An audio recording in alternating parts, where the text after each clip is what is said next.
actually, we haven't choose Cameroon for the Champions League final. I mean, you can, for the Champions League final, the Cameroon was chosen in March of this year.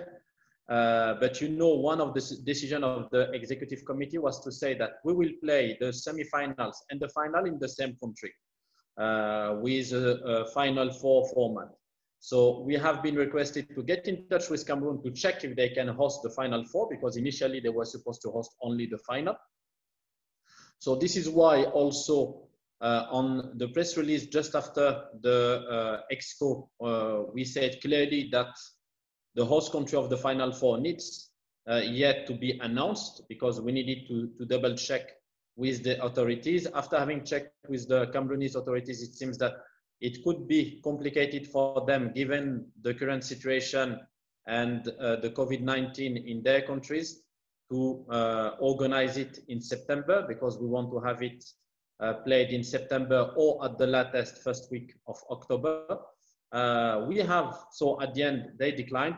We have some alternatives options that we are exploring right now, and we hope to be able next week to announce the host country with the specific dates of the Final Four for the Confederation Cup. We know it will be played in Morocco, and for the Champions League, host country to be announced very soon. First, regarding the window of October, most likely,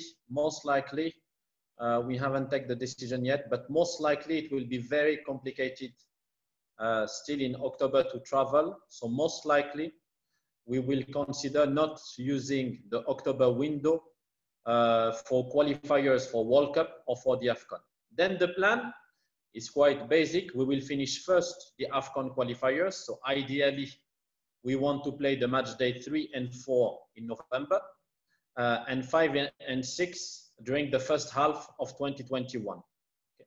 Once we finish the AFCON 2021 qualifiers, then we'll resume the World Cup qualifiers with the group phase and the playoff. So ideally, we would like to finish the World Cup qualifiers by the end of 2021 or at the latest by March 2022, taking into account that the draw will be organized by FIFA in April, if I'm not wrong. So this is the plan, basically. First, the specific deadlines date, they are not fully set up right now. So we will have next week, this is something that has been discussed during the last Exco, but at the end it has been decided to try to take into considerations all the specific situations in all the African countries. So we will review all these deadlines, and I think it will be discussed. We are trying to discuss it through Interclubs committee next week.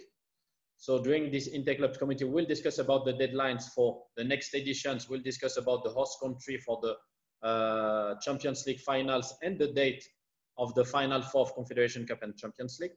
After that, we'll bring it to the emergency committee to approve the proposal of the Interclubs committee. Then regarding, at the opposite, the question that we raised has been decided actually by the Exco, where at the end, if a country, a league has finished their current season, or they have cancelled it, but they have homologated the result of the season. So at the end, for us, we'll consider it's finished, and then the regulation will apply. So the best team can engage in the interclubs. For all the other cases, like they didn't start yet, or they put it on hold, and they don't know exactly when they will resume, or they have resumed and they will finish very late, like in November. What we are proposing, and actually this is something planned by the in the regulations, is to leave it to the federations to propose us the clubs to be engaged. Where, for instance, if the league has been cancelled, this edition has been cancelled, they can engage the same team as last year. So at the end, we'll let each federation choose if they want to homologate the current ranking and they propose us their best team, or if they want to propose the teams of last year. No, definitely yes. You know that we are supposed to play the under-20 next year in Mauritania and the under-17 AFCON next year in Morocco. So we are keeping the same dates next year. But the issue that we have today are the qualifiers. You know that we were supposed to organize zonal tournaments in each of the 6 zones to qualify the teams to the under-20 and to the under-17. It was not possible, obviously, to play these zonal tournaments. So today we have contacted all the zonal unions. They have a deadline till the end of this month to propose a plan for the qualifiers, if they are still able to organize tournaments for the qualifiers. And we are supposed to meet with them early August. In case some of them, they have difficulties to organize the zonal tournament, we'll try to find other formats to qualify the teams. But yes, this summer we are fully focused on finding a way to get the qualified teams for the under-20, under-17. We'll try to favor as much as possible the organization if the conditions are met of zonal tournaments as initially planned between now and the end of this year. Definitely, you know that we are pushing a lot to empower our zonal union, because this is also a good way to face one of the big issues that we have in Africa, which are the travels, which are very complicated. As of today, we are still working on the format. What I can tell you is that at the end, we will organize a final tournament for this Women's Champions League. Okay, so we will organize a final tournament. We don't know yet about the number of teams. It will be a minimum of 8 teams for the first edition, maybe more. And regarding the qualifiers, I mean, it will depend. It will depend if we have a lot of clubs who wants to engage, and this is something that we are trying to assess today. So we will have to organize qualifiers, and definitely if we organize qualifiers, we prefer to do them on a zonal basis. If not, we can qualify the best 8, 12 teams directly to the final tournament. So for the moment, we are still working on different options. Hope that in the next few weeks, we will be able to announce the final format of this new competition. They are very important for us, and especially, you know, that during the past 2 years, we were trying to play all the youth competitions, all the qualifiers of the youth competitions on a zonal basis. You know also that we have changed and we have tried to harmonize all the statutes of our zonal union. We have decided also to have better relationship with them now in the new statutes, to remove the position of the general secretary, and now we will have an executive director on each zone, and the executive director will be a CAF staff. So this executive director will be paid by CAF. He will report to the president of the zone, but also to the president of CAF. The idea is to have a better partnership, a better collaboration between CAF and the zonal unions that we want to empower and to use more and more. Actually, we modified our regulations. In our regulations today, the AFCON has to be played in June, July. So definitely, this is our preference.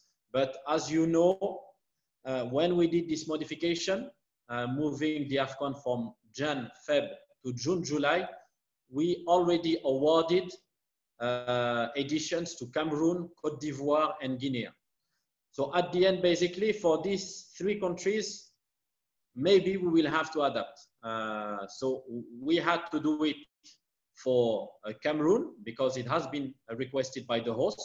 As of today, we did not receive similar requests from Côte d'Ivoire, from Guinea. Obviously, we are discussing it with the host countries, but definitely Now the AFCON will be played in June, July, except on some exceptional cases, maybe the upcoming tournaments. But then definitely, when we will open the bids for the other editions, definitely we will always favor countries that can host the competition during June, July. Regarding the discussions of Rabat, so maybe first one regarding the AFCON every 4 years. In Rabat already, it has been decided that we will not, as of today, consider this option. The AFCON will keep the current AFCON every 2 years. Regarding the Super League, at the opposite, the EXCO has decided to put in place an ad hoc committee in charge of studying the possibility to modify the format of our interclubs competitions to make them maybe more attractive, more competitive. So this is something that we are currently studying. Definitely, we have an issue here. But first, just would like to insist on the fact that we never had as many as 3 TVs broadcasting our competitions. I mean, after this AFCON, while usually we had around 15 Sub-Saharan national TVs broadcasting it on terrestrial and for free, I mean, during the AFCON, we reached 25 national TVs out of the 40 countries of Sub-Saharan area. So this is the first point. Definitely, we have today an issue with Super Sport, which has been resulted from the termination of the contract with Largardere Sport. We are currently in discussion with them. I mean, we had a meeting like a few weeks ago in June. We are trying to find solutions. We have some legal challenges. So we are trying also to put Super Sport on a comfortable position where we are telling them that having a deal today with CAF will not be challenged tomorrow by Largardere Sports or by the competition commission of COMESA. Maybe you know that we have some discussion also with them. So we are trying to put everyone comfortable to make sure that as soon as possible, we will again have a big coverage of our competitions.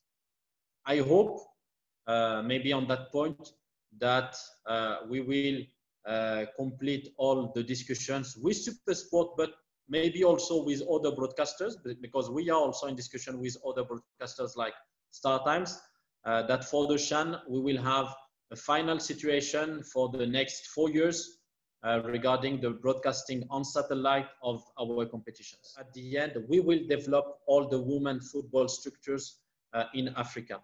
The second priority are the competition, because we definitely consider that the best driver of football development is competitions. So outside of the women AFCON that obviously we have launched this Women Champions League, because at the end we want to develop the local leagues, and this is the perfect way to do it by having a clubs competition. We are also developing some other initiatives. You know that for the first time in 2020 we have organized an under 15 initiative organizing 16 tournaments all over Africa.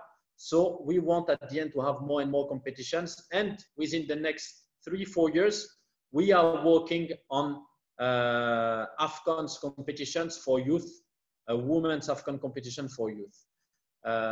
So putting that in place, definitely we hope that we will help developing the women football locally. And you know, regarding today, our first target for the next Women AFCON is to get more slots. And to get more slots, we need to get more leagues. We need to get more teams engaging to our Women AFCON. You know that till now, more or less, we had between 20 and 25 teams engaging to the qualifiers of the Women AFCON. Exceptionally, this year, we had 30. So we hope that for the next AFCON, we will have in 2022, we will have 40 and trying to develop women football step by step. And we hope that this development will lead also to better performances of our women's team during the next Women World Cup and the following one. Actually, we are trying to resume our coaching courses. You know that we have launched also for the first time a coaching convention. So in Morocco, maybe it will be the first country who will resume the pro license.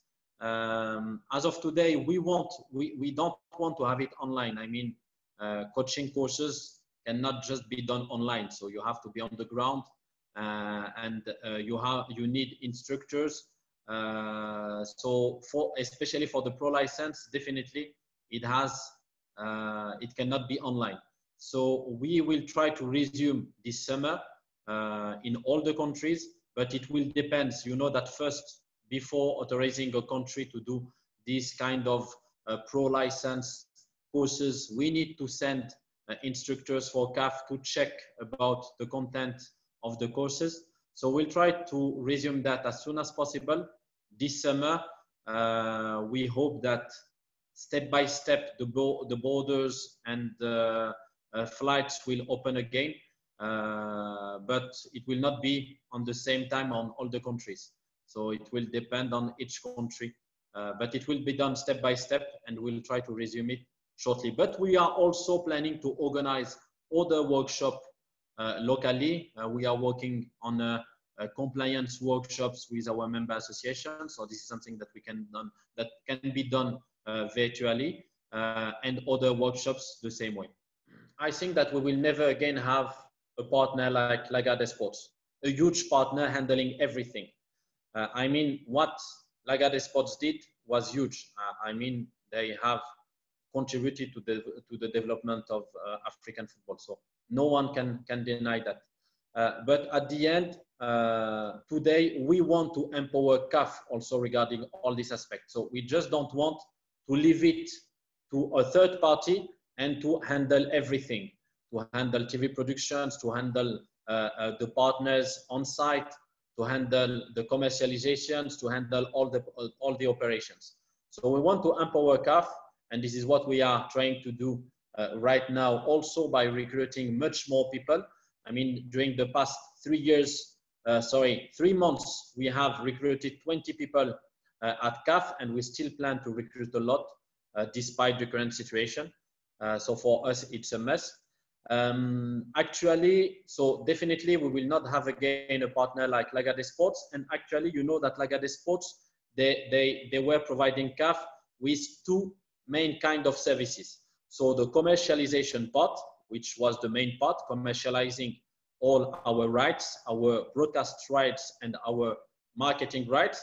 As of today, for this part, we are not looking for someone else because we don't need it, because most of our rights are sold and we have the contract with all our partners. So the only difference now, and we are in direct relationship with the partners like Total, like Bein Sport, like Canal Plus, like Visa, and we are handling them directly. And there is also a will from these partners to have a direct contact with CAF, which was not the case previously. But most likely, maybe after the next AFCON in January 2022, we will have another partner handling only the commercialization part. And as of today, personally, I consider that we will have only one handling the commercialization of all our competitions. So this was the first service provided by Largardere. The second service provided by Largardere are technical services for TV, distributing the signal to all broadcasters, and for marketing, putting in place all the panels around the pitch and providing the partners with all their activations. So for this technical part, we launched a tender in March, and we should appoint very soon the service providers. We will have two different service providers. one service providers to handle all the TV aspects, and one service providers to handle all the marketing aspects. So at the end, the idea will be tomorrow to have technical service providers to handle what need to be delivered to our partners, to have one agency to commercialize the rights, but at the end, everything will be centralized by CAF, and CAF will handle directly the relationship with the partners.